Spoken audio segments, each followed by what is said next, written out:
And all I got from this morbidly obese doctor was you need to eat a Mediterranean diet, and there is no cure for sclerosis of the liver. All you can do is prolong your life by doing the Mediterranean diet. Bill, how did you find carnivore? Um, Absolutely natural, to be perfectly honest, Dave. Um, I started um, I started by intermittent fasting, and then I was diagnosed with sclerosis of the liver and non-alcoholic fatty liver disease. Um, I'm convinced that it was due to there was a big massive spike in my bloods a good 12 months or more ago. And it coincided with me being given those diet injections. And I put it down to, because I was taking them once a week on a Sunday, I put it down to my pork joint on a Sunday. And after 3 or 4 weeks of them, it wasn't down to that. So I had to stop taking the injections. But around that time, I had this massive spike, and the normal levels were like 100, whatever the terminology is. And it went up to about 1200, which was massive. So they actually phoned me up, the GP phoned me up, told me to get to the hospital. By the time I'd got my bloods taken in the hospital, those levels had come down and they weren't overly concerned. But as an aftercare, they sent me for a FibroScan, and then I was basically hit with, you've got fatty liver disease and a sclerotal liver. They didn't really explain much about it apart from your liver is if you cut a slice of black pudding open, that's what your liver's looking like now. I said, well, what do we do? Well, you need to go on a Mediterranean diet. Now, at the time, they weighed me. I was just under 150 kilos, absolutely massive. I had already lost a bit of weight because I was intermittent fasting. I'd started to intermittent fast. So I was eating within a 6 hour window. And my weight had started to come down. So I'm guesstimating that I was probably above 26 stone when I started that process. My body was rife with type 2 diabetes. I was taking 2 metformin a day, twice a day. I was also on glycoside twice a day, 2 glycoside twice a day, which was the maximum dosage. And my results were, obviously we're a little bit different in the UK. My HB1AC was 99 at one point. So that was around that time. That's what my results were. So they said basically just you need to go on a Mediterranean diet. Well, and that was it. Pretty much. Off you go. No definition of what that might mean. No, pretty much. Go find out on Google. So I looked into it, and I've done so many different diets over the year. I've been morbidly obese all my life. I'm now actually just slightly above 16 stone, 103 kilos. And that's the weight I was when I left school 42 years ago. And how tall are you? I'm 5'10". So yeah, my BMI was like way up there. All my life, my BMI has been way out. I've been morbidly obese. There was only one time that I spent 12 months going to the gym, and I really hit the gym. And even then, I got down to 17 stone. But it wasn't sustainable for me because of the amount of time I was spending at the gym. I had no life at the time, 12 months in no life. Go to the gym, go to work, go to the gym, go to work. And it was, I was doing the gym twice a day, really got into it. But then life happened where I couldn't go to the gym as much. But at that time, I got down to 17 stone. That's the lightest I've ever been. But I I just got to was, say as well, once you're going to work for a rest, there's a problem with your exercise regime, right? yeah, exactly, exactly. Um, the job that I was doing at the time, I was a train driver, so it was a very, sitting on your bum day in, day out, eating rubbish, um, and it's not a good lifestyle. So one of the things that I found with when I got diagnosed. I kind of made a decision there and then, and I realised that sugar was the enemy. Sugar, that was the enemy, and I made a decision there and then, and I haven't gone back on it since. And it was the end of August when we had this discussion, when I found out I had. Well, I didn't actually find out I had R4 sclerosis of the liver. Now R4 over here is the high end. That's it. You've got it. There's no reversing it. It's the worst it can possibly be. But I didn't know that at the time. I just knew that I had sclerosis of the liver, and I did my research, and then basically I quit sugar that day. Never touched sugar, potatoes, rice, pasta. Um, then I quit because I thought, right, I'm going to start having porridge in the morning. Then I realised that that was just as bad. So I quit all grains. Bread was my demon, bread and toast. So if I have a slice of toast, it'll be the whole loaf. And in no time at all those bad empty calories. Um, so I quit all those. Then I discovered seed oils were really, really bad. So I quit the seed oils. So what I replaced my carbs with was I went to avocados, berries for fruit, and cauliflower, broccoli, um, green vegetables. But but all the other ones I quit, and I haven't had them since the end of August of 2024. A huge benefit. Obviously, I lost a ton of weight. I lost, it was dropping off me, literally dropping off me. I wasn't exercising at the time. Little short walks. My cousin had said, "Look, walk to the first lamppost, then back again." And then when you can do that when you're not out of breath, walk to the next lamppost. And that's what I did. And as the weight dropped off and the pressure was taken off my joints, and I wasn't getting out of breath, I did myself. And I'm fortunate that I live in a beautiful part of the country with lots of walks. I've got the mountains and the Lake District. One side I've got the sea and walks around the sea and the beach the other side. So I went to Google Maps and I worked out, right, I'm going to have a little 1 mile circuit. So I had this 1 mile circuit, and I made sure I did that as often as I could.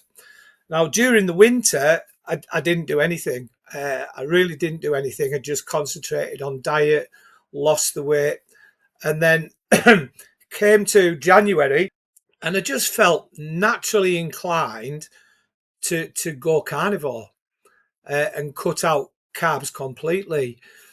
Now, um, I was first introduced to carnivore 6 or 7 years ago by a friend who lost a ton of weight, absolute ton of weight, still carnivore today. And he kept saying, "You need to go carnivore, Bill. You need to go carnivore." And I was like, "Yeah." And it was that old excuse. "Yeah, but I like bread too much. I like my toast too much." I talk to people now and they'll go, "I like a pint too much." And it's always excuses why they can't do it.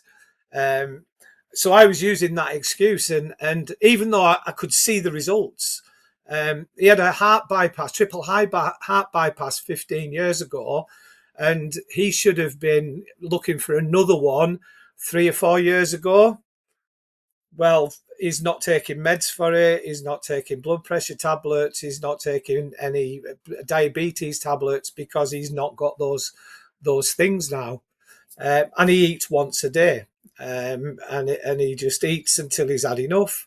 And he's proper lion carnivore now. He doesn't have cheese or dairy at all. I do cheese. I do heavy cream in my coffee because I do like it, and I can cope with it.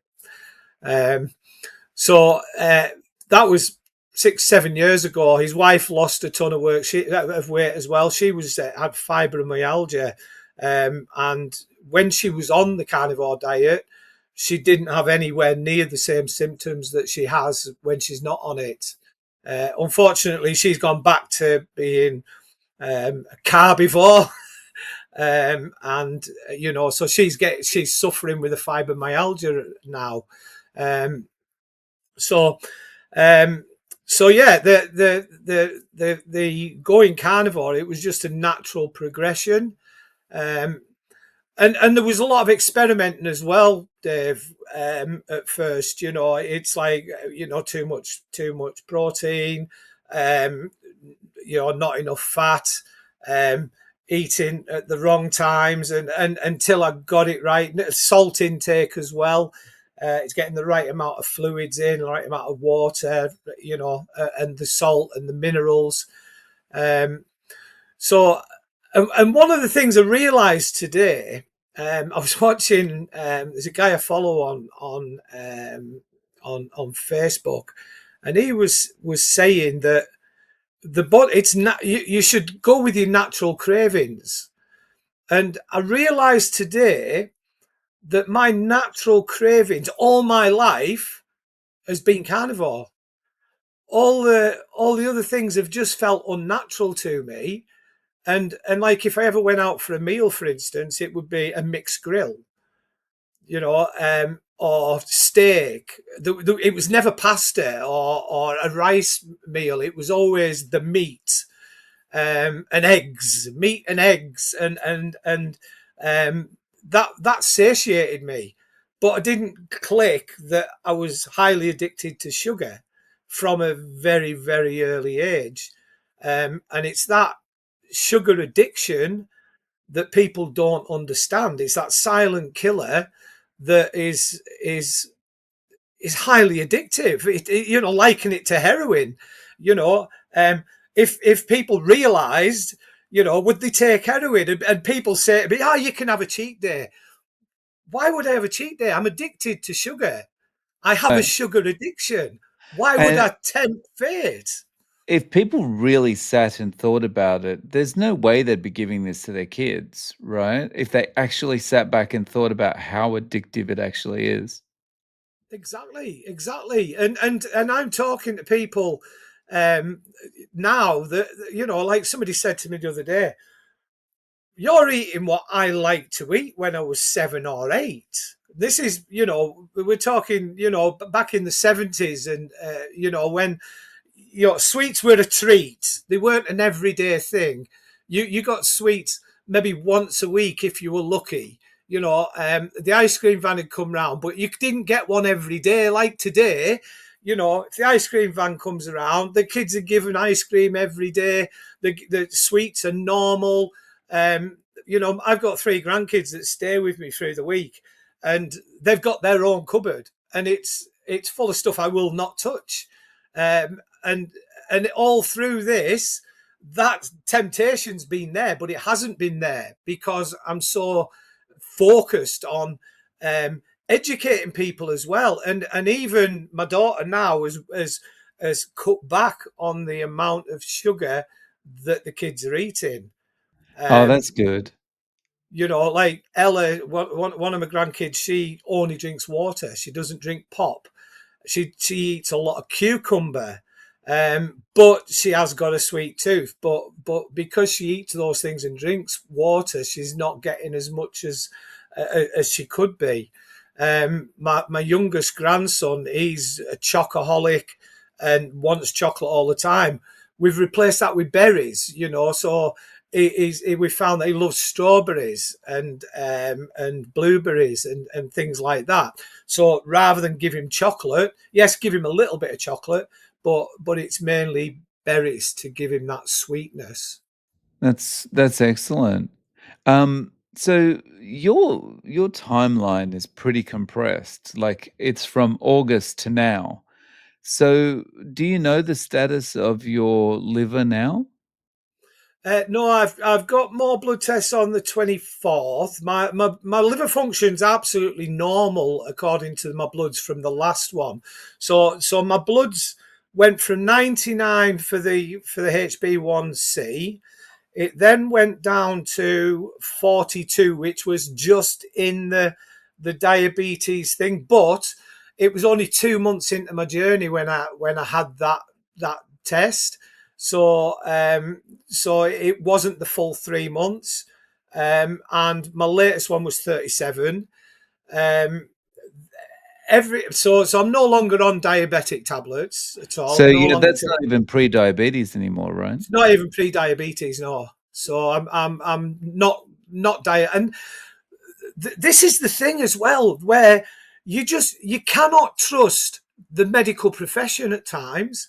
So I quit the carbs because the first thing I thought, right, if I'm not eating carbs and sugar, then how can my insulin levels be high? They can't be. It's not possible for my insulin levels to be high because I'm not taking the sugar, and that was my mentality.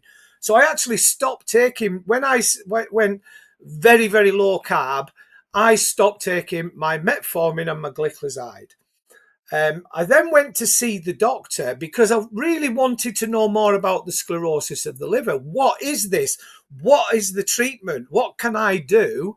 And all I got from this morbidly obese doctor was was you need to eat a Mediterranean diet, and there is no cure for sclerosis of the liver. All you can do is prolong your life by doing the Mediterranean diet.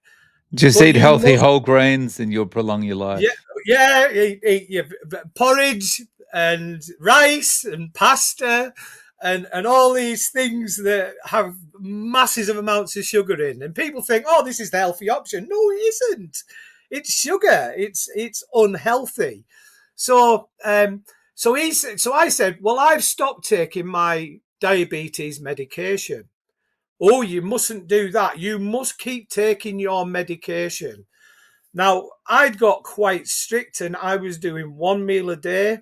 I'd stopped eating fruit at this point, or just a few berries, and that was in my meal plan. And then I was doing my blood tests, and they were all perfect. My fasting levels were absolutely normal. I didn't go above 7 on my normal test while I was eating. Absolutely perfect. So I'd stopped taking my medication, and he said, "You've got to take your medication." So I started taking my medication, and then one night I was sat there. I've never had a hypo in my life, and I just felt really, really bad. I thought, oh, and I was coming over all light-headed and just the cold sweats, and I thought, what's happening? So I thought, well, let me check my bloods. 3.2. I thought, well, that's not right. That's just way not right. And so I thought, well, I'll leave it 15 minutes. 3.1. Left it another 15 minutes. 2.8. I thought, whoa. So I had to go to the kids' cupboard and grab a banana out the kids' cupboard, ate the banana, and see my levels coming back up. And then I went to see the diabetes nurse, and she said, well, the metformin won't do you harm, but the glycoside will, because that's designed to bring your insulin down, your blood sugars down. But if you've not got blood sugars to bring down, then what's it bringing down? And 'Cause see, it's all very well for her to explain it now, but no one explains it to you at the outset, right? no, that's the problem with the medical profession now. here you are, you're type 2 diabetic, take this metformin. And it's the same with the cholesterol, where LDL levels. Oh, you take the statins, because they get paid. They actually get paid for prescribing metformin and diabetes tablets and statins. They actually get a bonus for doing it, and it's the easy way out. But I'm convinced that doctor could have killed me by giving me that really wrong advice. And again, his advice was the Mediterranean diet, and then he printed off a 50-page sheet on the Mediterranean diet. Well, I've as I say, I've been morbidly obese all my life, and I've tried every diet under the sun. I've tried Weight Watchers, and that worked for a week or two, but I got tired of eating.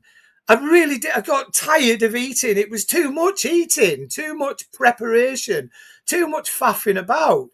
Um, I went on Herbalife, which is when I was doing the gym, I used Herbalife to get my weight down, and then started going to the gym. That worked, but then I find out later on that it's not healthy at all. That whole Herbalife diet. Um, and then I tried a quite an extreme one that pretty much cost me my gallbladder. I've had my gallbladder removed as well. I'm carnivore and I've got no gallbladder. But I was on a 500 calorie a day diet for 2 months. I didn't get down to this weight, but I did lose a lot of weight quickly. And that involved eating twice a day, 250 calories, one piece of meat twice a day, and one of a selected vegetables. There was zero fat in that diet, zero fat at all. And then what happened was when I'd finished, I think I got down to about 19 stone. I was 26 stone. So I'd lost like 7 stone in that but too quick. And then I went for a meal with my daughter and my grandkids to an all-you-can-eat buffet. And within 2 days, I was in the hospital because I just ate loads of and all that fat into my system. And I ended up having to have my gallbladder removed. So that didn't help. So yeah, I've done some extreme diets in the past. I tried the Atkins diet 20 years ago, 25 years ago. I did that for 2 weeks. But again, I didn't understand the sugar element. It was a miracle diet, which worked. I'm not saying it didn't work, but if I'd have understood the sugar aspect of things, then I would have. I probably could have persevered with that. But again, 2 weeks into that, I was dreaming of toast. I was waking up dreaming of toast. And then it was like, and you just put it all back on. Right. So yeah, I've tried every diet under the sun, yo-yo diet all my life. And this is the first time that I've done a prolonged, and I'm not calling this a diet. It's a lifestyle. I'm able to walk 3 miles a day now, which is Oh, that's incredible. awesome. We've got Blackcomb, which is it's not quite a mountain, but I've looked at that for 58 years, never been up it. It's like a local thing. Everyone goes up Blackcomb. You can see for miles. I did that 2 weeks ago. Did a couple of Wainwrights last Saturday. And I went for a walk this Saturday, took a friend up to the lakes and we did a nice little walk. That's just not me. So everyone must be pretty shocked by the amount of energy you've suddenly got, no? The funniest thing is the amount of people who don't recognize me now. Now, I'm very prolific in the town, and everybody knows me in the town. I run a local web design company in the town and tech shop. So people bring the laptops in for repairs and things like that. And I'm very vocal on social media. I will give my opinion. So, like it or not, everyone knows me. Uh, some for positive reasons, some for negative. But the amount of people who don't recognise me, and even yesterday, one of my clients, I was talking to. Well, I was on my walk, and they passed me, and I was like, "Hi, Richard. How's it going? Good morning." And the eyes just knew. He just didn't know who I was. And that happens all the time. Double taking. They're like, "All right, Bill. Bill, is that you? What happened?" That's awesome. So day to day, how have you been eating? Like, are you doing 2 meals a day or? Um, it I'm not on. I basically eat when I want to eat. A lot of the time, it's one meal a day. Um, Occasionally, it's 2 meals a day. I do. I try to, when I do one meal a day, I try and do 24 hours between eating so that I get the autophagy kicking in. I've just finished a 72-hour fast. I was hoping to do 86 hours, but I made the mistake of putting a lamb shoulder in yesterday morning, and I came home after going. We had a cousin's afternoon where we met, and everyone was eating and drinking, and I was sat there and they're eating, and I've got my glass of water. And I got home, and the smell of this lamb shoulder was just permeating. I'd done my 72 hours. The stem cell reproduction had started, and I thought, right now I need to refeed and give those stem cells something to work with. Um, that's that's my own way of trying to fix my liver. They're saying you can't fix it, but we're experimenting with stem cell therapy. So when I found out that a 72-hour fast would produce stem cells, I thought, well, why don't I use the body's natural ability to heal itself and and do my own stem cell therapy? So I do a 72-hour fast, usually once a month at the moment. I'm doing it quite regular. Um, and that's easy. 72 hours is, I can do that standing on my head. Um, when I went up Black Combe, I went up with a Coast Guard, and it was quite funny, really, because he said, "Have you brought fruit with you?" Why would I bring fruit with me? Well, just to give you energy on the way up. But that's like putting petrol in a diesel car. I don't run on carbohydrates. I run on fat. And I says, well, in the morning I had 1,000 calories of fat in my coffee. I had butter in it. I had heavy cream in it. I had 2 sirloin steaks. I had 4 eggs. I had a big chunk of salmon. Massive meal. I had about 2,500 calories before I went. That was 8 o'clock on the Saturday morning. And all the way up, he's stopping. He's having little bits to eat. And do you want some crisps? Why? I'm telling you, I'm in ketosis. I'm fat adapted. All I burn is fat.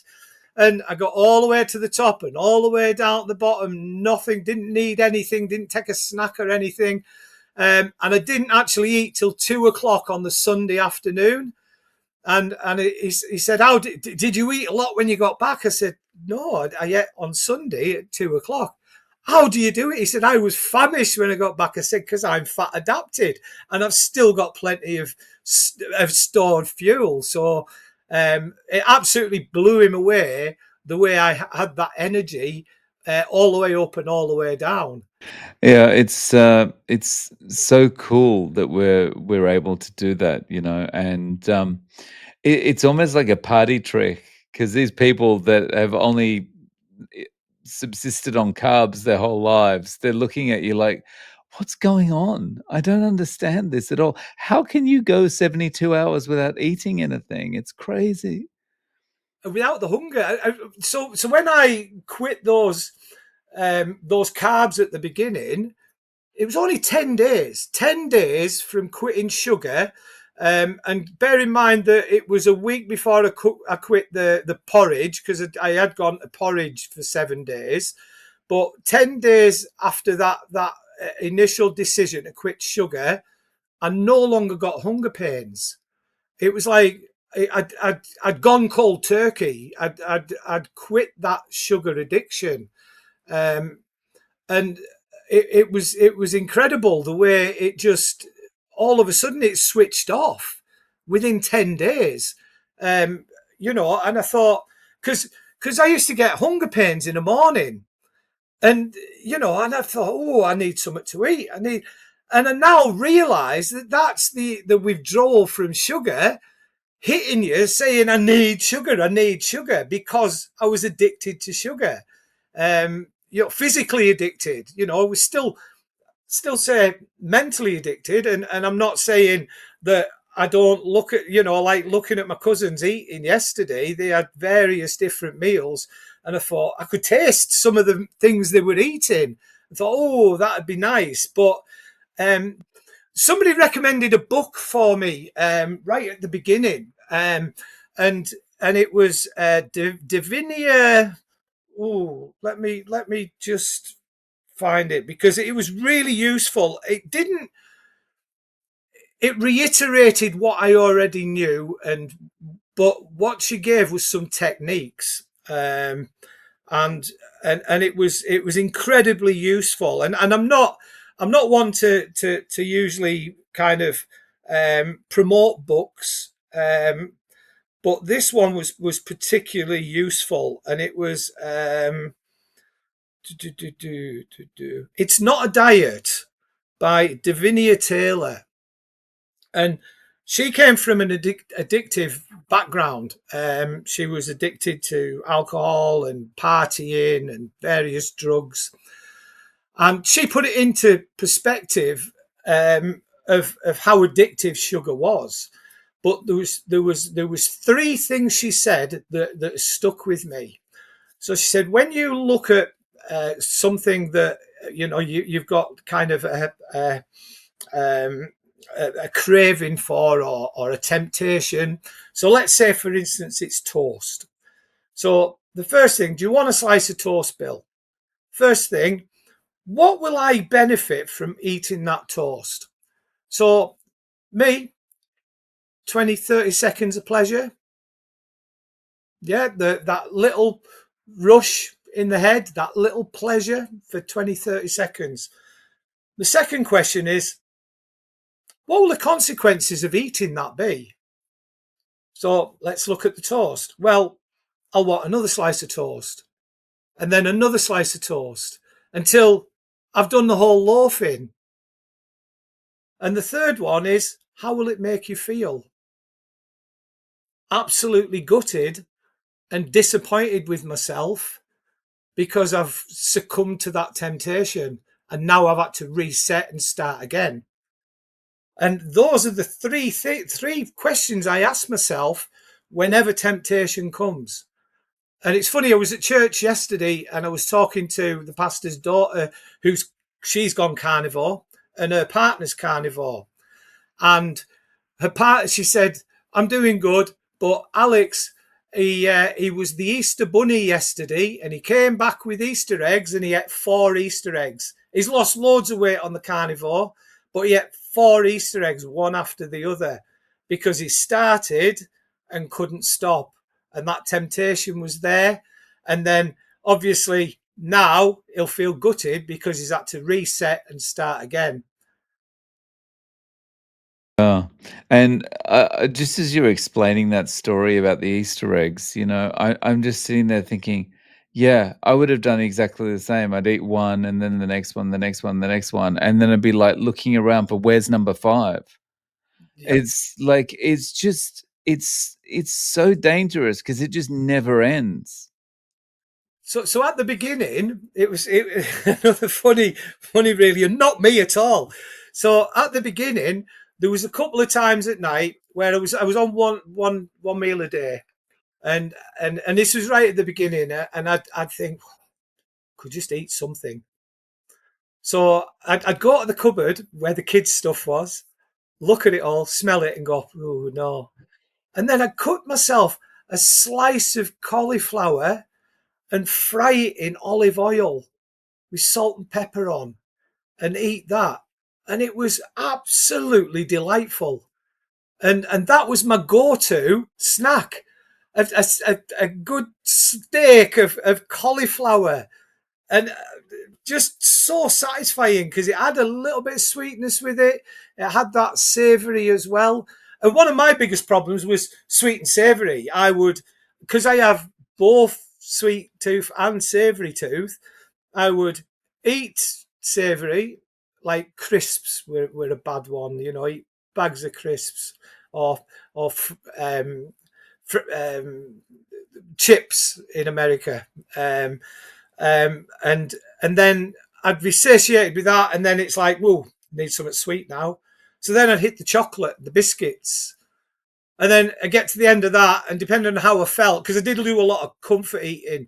When one of the biggest problems when you're morbidly obese is you have very little self-esteem, and I'm sure people can relate to that.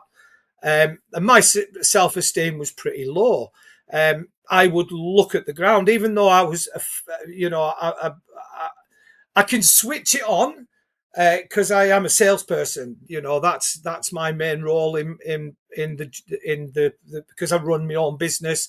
My job is to bring in sales, so I could switch it on, but my natural demeanor was looking down, slouching, and not being confident in myself, unless I was playing the role of the salesperson, which was just a role I was playing. Um, One of the things now is I'm walking tall. I feel 2, 2, 3, 4 foot taller than I ever have. I'm walking with my head up. I'm looking people in the eye naturally, not um, and not even I go to a quiz, or my my uncle is part of like the rugby club, and it's a mile and a half there. So I don't drink. So I've started walking out to there. Drinking fizzy water is my vice now. I don't drink fizzy water at home because obviously it's carbonated. But when I go out, that's my little treat of carbonated water. But I walk there. It's a mile and a half, and I have a good time, and I'm confident in myself without having alcohol. You normally have to get into, have a few beers, you get on the same wavelength. I've got so much confidence, and then do you want to lift back? No, I'll walk. I've walked purposefully. I know I'm not drinking, and I could drive, but I'll walk because I'm enjoying walking. Never in my life have I enjoyed walking. That's Right. like, I've got a car. Why do? And the amount of diesel I'm saving is incredible. That's parked in the drive most of the time, unless I need it for work. But even work, I live a mile and a half from work, so I walk to work and I walk back most of the time. Um, unless I absolutely need to take my car because we've got to go and visit a client, or whatever. And if that's the case, because I'm up very early, I'm up at 5:30 most mornings. I'll do a 3 mile walk before I even get ready for work. That's awesome. It's great to be in, like, it's so nice to enjoy a walk. Mm. It's like it's so nice to actually be looking forward to, I'm I'm nearly finished work. I'm gonna be able to enjoy that walk home or something. It's just so nice. But the other thing is, um, I kinda get the thing about self-confidence, and you're always looking down, and when you finally look up, you literally feel like, "I didn't realize I was this tall." Yeah, yeah, that's right. That's right. Feels like I'm standing The on little stilts or something, like, "What's going on?" and the compliments I'm getting as well, because people obviously they know who I am, and the amount it's been, the support that I've had locally has been incredible. You know, the amount of people that have complimented me and are asking my advice now, um, to the point where I'm actually going to start my own little group, the Cumbrian Carnivore. And I'm going to kind of catalogue my journey. So I've got to put it all together and put the videos that I've got together, and then start helping people, because I'm helping people on my personal page. But you know, the problem is when you're using your personal page, there's people there that are really not interested in what you're doing to the extent that I am, you know. And we do a lot of videography and drone work as part of my business, and we always have done. So I'm doing a lot of cataloging. I've got the equipment, you know. I've got my GoPro, I've got my Neo, Neo DJI Neo, which is absolutely phenomenal, and I've got all the other drones that I can use to catalog things. It's just a pity that I didn't get any decent kind of before shots. You know, I did send you one where I've got my little weigh-in thing. Now that was before I started that 500 calories a day diet, and that was why I took that picture, because I wanted to catalogue my journey, and it was quite drastic. I will admit. But it wasn't sustainable, and it was never sustainable, and it was never sustainable in here. And that's the problem with diets. You go on a diet and you go, and some people do the carnivore for 30 days, and they go, right, I'm going to do the carnivore for 30 days. But the mentality is, I'm doing it for 30 days. They're not changing the lifestyle. They're doing it for 30 days to lose the weight, and then they go back to exactly what they were doing before. And before long, you're back to square one again. Now, I've gone from 5XL clothes to this. These are 2XL, and these are getting kind of baggy. My waist was 54 inch. I'm down to 40. And what was great was I haven't had 501s for a long time. And I looked at the price of 501s, and I thought they're £100 to buy these 501s. And I thought, should I, shouldn't I? And I thought, no, because I'm going to lose more weight. And I know I've got another, because my goals keep changing. So my first goal was to get below 20 stone, smashed that. Then it was like, right, I'd like to get down to 18 stone, and I smashed that. Then I got down to 17 stone, and I kind of struggled at that point. I was kind of keeping the same weight, but my, I was shrinking, you know. And I get on the scales every day. I get on, the first thing I do in the morning before I have anything to eat, drink, or anything is I get on the scales, so that it's the same way every day. That's me in the morning.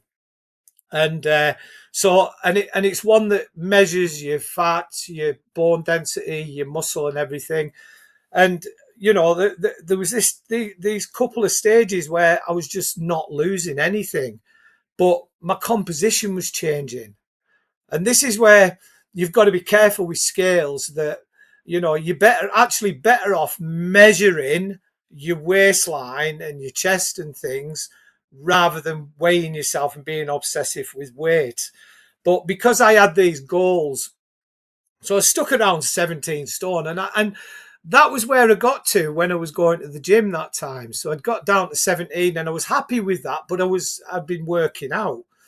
And so I went to, I carried on, and I honed my diet more. So I started putting more fat into my diet, and I found that I lost more weight by putting more fat, which didn't make sense. You know, it's that, no, because I was doing a lot of protein, more protein. And then I realized that, well, if you don't use all the protein, then the liver's going to turn it to fat and store the fat.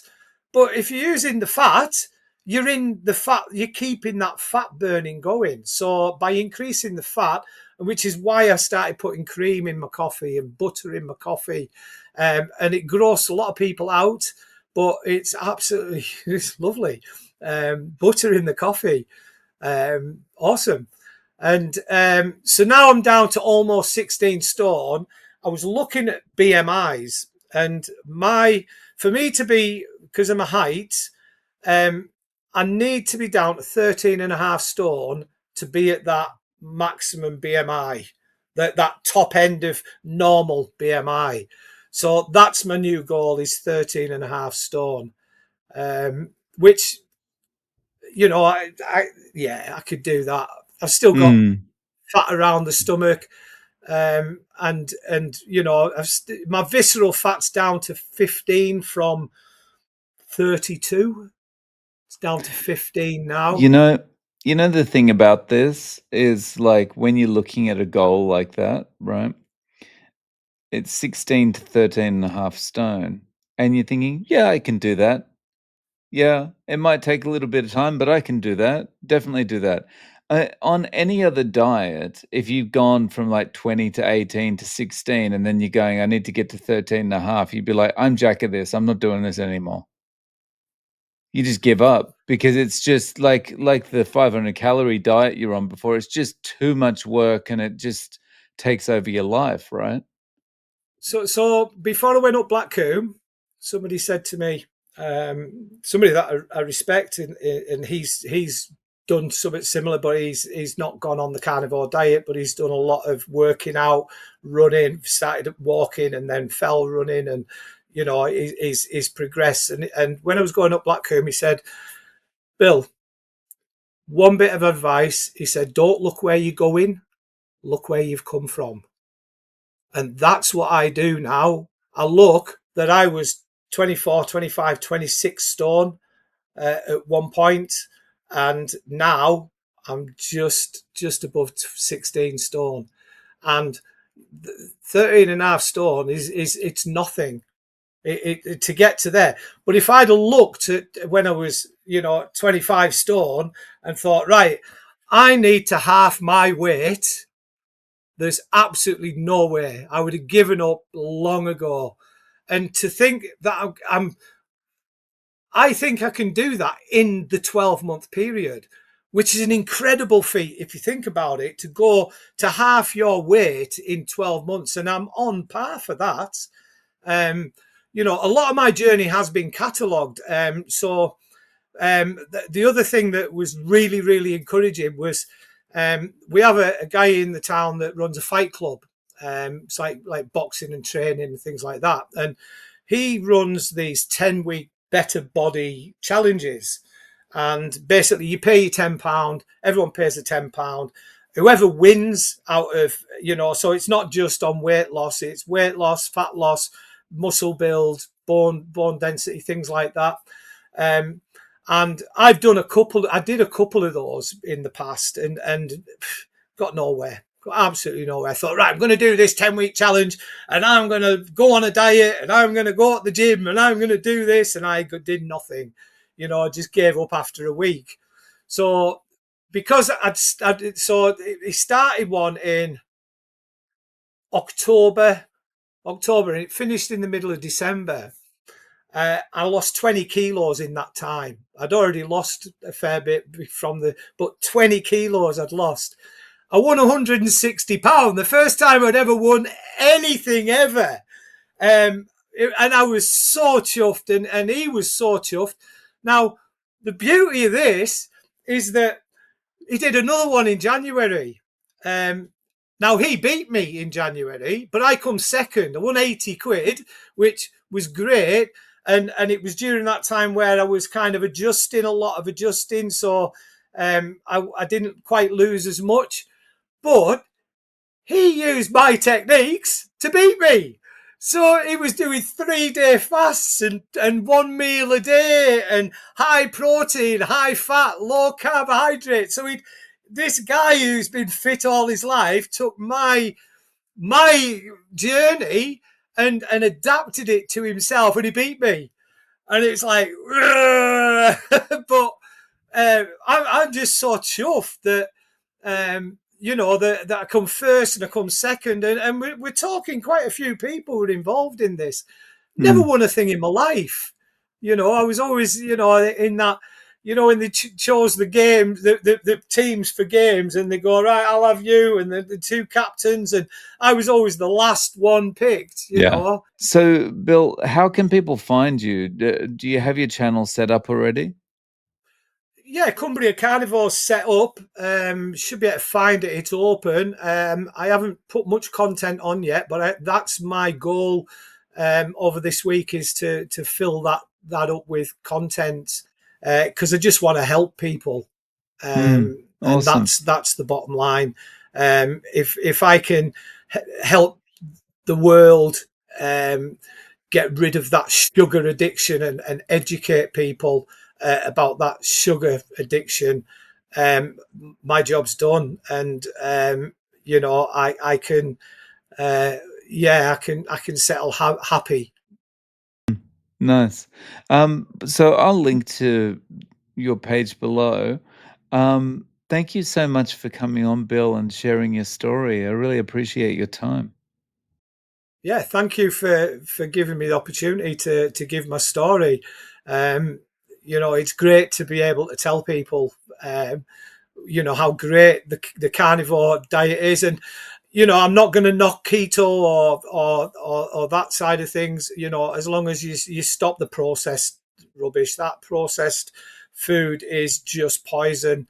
And another thing that I've no longer got is gout, and that was one thing that people are constantly saying, "Oh well, I suffer from gout, so high meat content is going to give me gout."